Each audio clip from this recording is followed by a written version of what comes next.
I know we have some listeners who may not even understand what GRC is, like governance, risk, and compliance. Can you kind of tell us, how do you define GRC and what does that really look like in your company? Yeah, absolutely. And so I've been doing it for 2 years. So please, as my mentors, help me round this out. But here's where I've landed. Also, I want to make a quick disclaimer, similar to your Federal Reserve guest. Views expressed on my own. I'm not a spokesperson for my employer. But so here's how I look at GRC.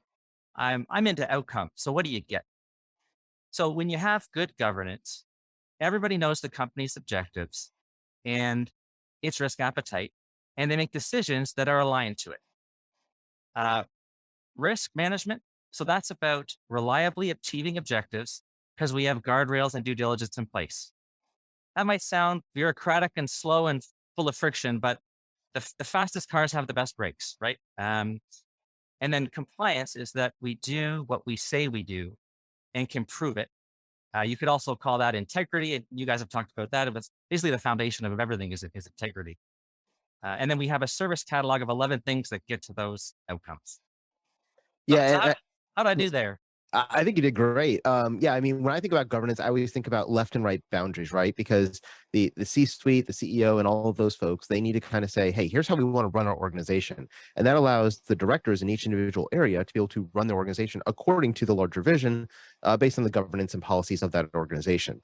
I think you just nailed it right on risk for sure. It's all about maximizing the outcome and minimizing any risk or uncertainty of doubt and compliance, especially for you guys as a publicly traded company. There are rules and regulations that you guys have to do to show that you are doing these controls, that you are protecting your customers' data, that you are, designing your systems properly. And even from the accounting side, that you guys, Sarbanes-Oxley, where you started, are doing the right accounting based on this publicly traded company status to make sure the investors are being taken care of as well.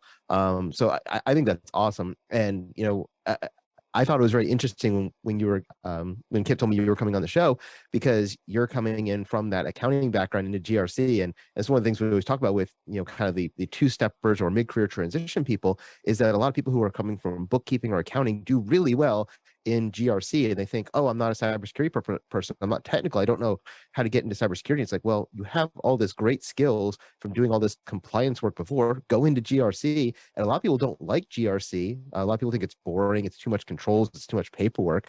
So there's a lot of positions in GRC that are available. And it's a great entry point into the larger cybersecurity realm. And you can either stay in GRC and move up like you did, or some people want to get more technical and then move over into more of an analyst or a pen tester role. And that's okay too. But I think GRC, especially for people who are, mid-career already and trying to transition, it's a great place to look.